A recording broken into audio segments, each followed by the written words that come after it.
Okay, so for this question, I explore concepts like self compassion and self enhancement in the context of receiving criticism. Um, Exploring concept of self compassion. So we're gonna talk about self compassion and look at some quotes here. Um, so this is about self compassion, about treating yourself well, right? Because I guess all of us, I don't know if it's common to other people, but sometimes when I do a bad, like if I do something or I make a mistake, in my mind I always have these kind of negative thoughts about myself, like shit, why can't I be more like, better or something like that, right? So we typically talk down to ourselves. I don't know about other people, but that's kind of typical of how I kind of approach things. When I make a mistake, I typically talk down to myself. So this topic is about just forgiving yourself when you do a mistake or you make some sort of mistakes, right? Forgive yourself for dot dot dot decisions that you made in the past. So yeah, if you make a terrible decision in the past, forgive yourself. Making mistakes and not be perfect. So I think that we have to sometimes recognize that we cannot all be perfect. That is okay to not be perfect, right? The time you wasted before you started. Yeah, I mean, yeah, I think we do a lot of stupid stuff when we are young, so that's kind of wasted. But still, that's kind of makes us wiser, right? Do what you need to cope. Do what you need to cope. Mm, yeah, forget. Like sometimes we do things just to cope. We need to forgive that. We give ourselves for that. Letting your emotions get the best of you. Yeah, sometimes like people can be impulsive. I can be impulsive sometimes, right? Um, yeah, we can forgive ourselves for that. That thing, the thing you said or didn't say. Have you guys ever had this ideas? Have had this situation where you say something mean to other people and you feel like bad for saying it? Yeah, forgive yourself for sometimes saying stupid things to other people. Repeat the same old patterns. I think all of us are creatures of patterns. People are creatures of patterns. So I think it's okay to forgive ourselves for repeating some old patterns. Staying in a relationship. Sometimes we are in toxic relationships where, you know, um, our partner weaponized that dependency. So you have to forgive yourself for that, right? It's good to forgive yourself for that and let it go. Change your mind and choose a new path. Yeah, change your mind and choose a new path. Have a hard time sticking to a routine. Sometimes it is hard to stick to a hard routine, and we always need encouragement. So forgive yourself for that. So, ways to cultivate self compassion. So, how do we cultivate self compassion? Well, speak kindly to yourself. Speak kindly to yourself, maybe with a gentle voice. Ask yourself what you need. Maybe sometimes you need a coffee, sometimes you need some tea. Maybe you need to talk to someone. Validate your pain. Sometimes it's good to recognize the source of your pain. Write a self-compassion letter. Now, this is something I don't think I ever done before. But if you guys done this before, please say something about this. Um, yeah, I never write a self-compassion letter. I'm not sure how to even approach this, but um, yeah, I guess maybe you're writing to yourself, maybe about how wonderful you are, like, but in a third person perspective, like, remember you aren't alone. I think this is important, right? Oftentimes, like, our troubles in life isn't unique to us, right? So suppose that you lost a job. Well, there's a lot of people that lost their job, right? So remember that you're not alone. That there are other people that are maybe just as same as you in your boat. Sometimes they might even be in a worse boat than you. Treat yourself like you would treat a friend. I don't know how you treat a friend, but you should really treat your friend in a genuine, generous manner. So treat yourself as if you would treat a genuine friend or treat a friend. So, yeah, treat yourself nicely. This is a new. What is this? Feeling check-in. So I feel ... my self-talk. I feel overwhelmed. My self-talk is one step at a time. So if I say to myself in my kind of typical negative mode where I criticize myself, I would say, I feel overwhelmed, but I should say one step at a time, right? One step at a time, so that I won't get overwhelmed, right?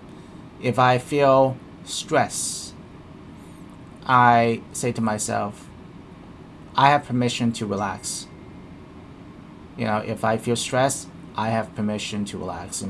I should tell myself I have permission to relax. If I feel anxious, I should say to myself, I'm okay. If I feel sad about something, I will tell myself I will get through this. I will get through this. And this is a really nice thought, right? Like, oftentimes, like, your sadness is it's not permanent, right? It's a temporary thing. Recognizing that, your emotional sadness right now is something that can be transcended over time. It's a powerful idea, powerful, tool.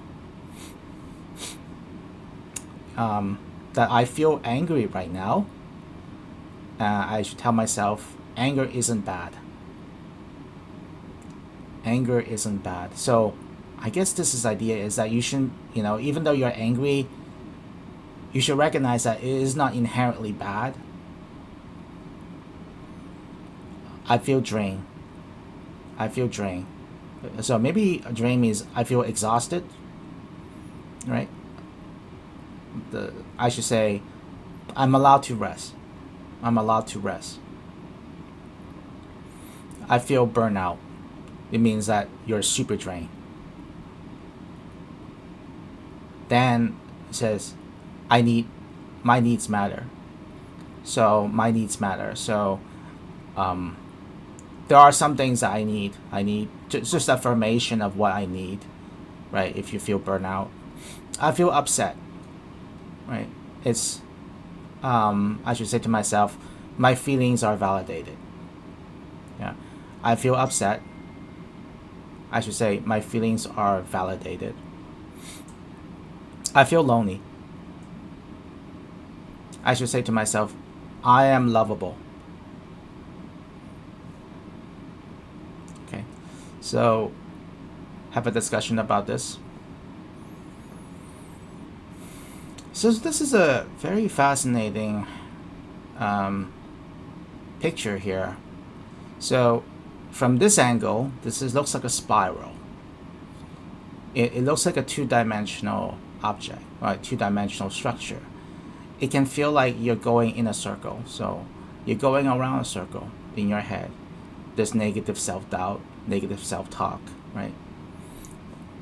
But sometimes a small shift in perspective allow us to look at things from a three-dimensional perspective.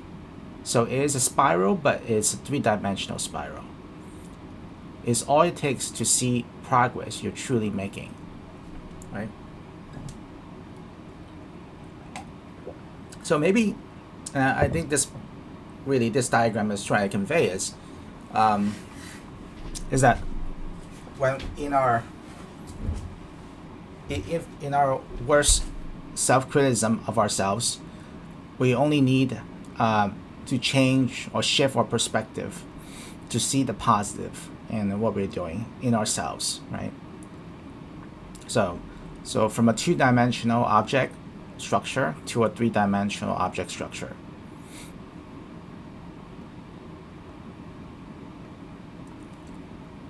So you have 7 stages of healing from trauma with self-compassion. So you have stage 1, recognizing the pain, right? Recognizing the pain. So acknowledging what is bothering you. Stage 2, understanding common humanity. I guess understanding that you are not alone, that you're not by yourself, that the pain that you have is not unique to yourself, right? It's a common human condition, right? Stage 3, practicing kindness, treating other people with kindness. I also think maybe treating other people with kindness is also about, treating yourself with kindness, right? Because, whatever kindness that you have for others always get reflected back, because, how you treat your friend is also, in a way, helps you treat yourself better. Stage 4, emotional regulation. So be emotionally mature, right? You're not gonna be completely angry, completely sad, completely happy. You're gonna have a mixture of all these emotions, because I guess we humans are very complicated emotional beings. Stage 5, build resistance.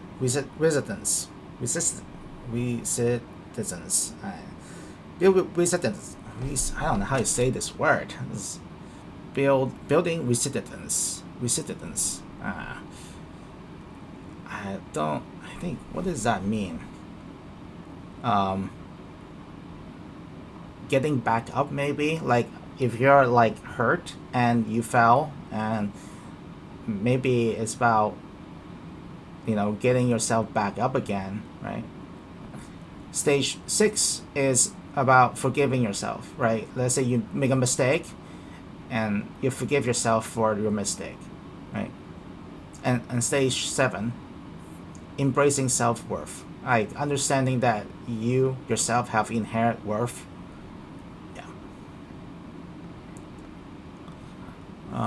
So this is the last one. So negative self-talk looks like catastrophizing, right? What does that mean? All right, okay. Thinking about the worst that could happen. For example, I would never get a partner. Well, it thinking about the worst that could happen. For example, I would never get a partner, or I would never pass that exam, or I would never get the dream job that I wanted, or whatever, like this.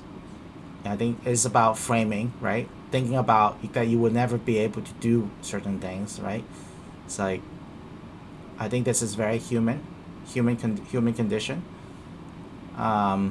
Labeling, putting a negative label on yourself. For example, I'm such a loser for making that mistake. So in this case, I guess labeling is labeling yourself a loser.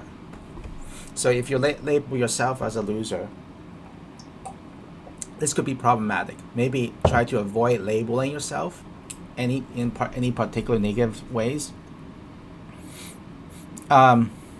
Assumptions, filling in for others what they think. For example, they must think I am crazy and weak. I mean, I think this is a common sentiment, right? So suppose that you just come in encounter with a new group of people that you never know, like you don't know before. Perhaps they say something a little bit disturbing to you. So after your conversation with them, you by yourself, you think about, well, what are they thinking about me? Oh, do they think that I'm a idiot? Do they think I'm crazy and weak? Well, this is the kind of thing that's very human, right? That we often assign the mental thinking of others about us, right? About ourselves, and we typically have a very less charitable way of how other people perceive us. Black and white, seeing things as either a good or bad thing. For example, I would never learn how to do this. This is funny. I heard, that sometimes some people would say that, oh, I suck at math, or I suck at X, or I suck at puzzles, or whatever, right? I mean, things are not always so black and white, right? It's like you would never be a good mother, or you never, you never make any true friends, for example, right? Don't always think it's always good or bad. Sometimes there is a blend between, right? It's not all black or white. Double standards. Holding yourself to a stricter standard than others. For example, I can't fail. They can. Wow, that's kind of, I guess I think double standards in this case is like having more standard about yourself than others, right? Imposing higher standard on yourself than other people, right? It's like other people can relax and calm down, whereas you have to take responsibility and do all the work, right? Yeah, that's not good for you, right? You should hold yourself and other people on the same standard. What ifs? Thinking about how in a different situation you'll be happy. For example, if only I would be smarter. This what if situation, it's kind of like counterfactual situation, right? What if you're like fucking rich? What if you're Bill Gates, right? What if you're Elon Musk? What if you're a different gender? Like if you're a male, what if you're a woman? What if you're a woman? What if you're a man? These kind of what if situations. I don't know why people would, why would people have these what if situations?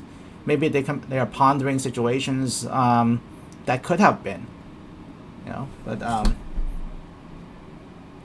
yeah. I think we ought to focus on what is the case, right? Focusing on what if, like, it's not something that we can control. Like, focusing on, what if we are not rich, or what if we are not such and such, doesn't help us with our current situation in life. So it's good to be proactive about our situation, understanding our situation, try to address our concerns, right? Instead of, thinking about what ifs, right? Self-criticism. I think a lot of these labels are kind of related to self-criticism, but let's look at what they're saying. Being critical about what you do and who you are. For example, I'm not worthy of anything. Well, that's harsh, right? This is a very, like, telling yourself that you're not worthy of anything, telling yourself that you're worthless, telling yourself that you don't deserve to be happy. Yeah. So relax on yourself, right? Should have. Consider what you should have done instead. For example, I should have spoken up. This is really common, right? I think for most people, right? They always think about situations where they think about in their past they could have done something else, right? And maybe their life would be better now, right? Maybe they should study more in college, right? Get their GPA up so that they could have a better chance of getting the first job or whatever, right? So there's always should have. So try to acknowledge that the negative self-talk exists, and try to not let it consume you, right? Be aware of it.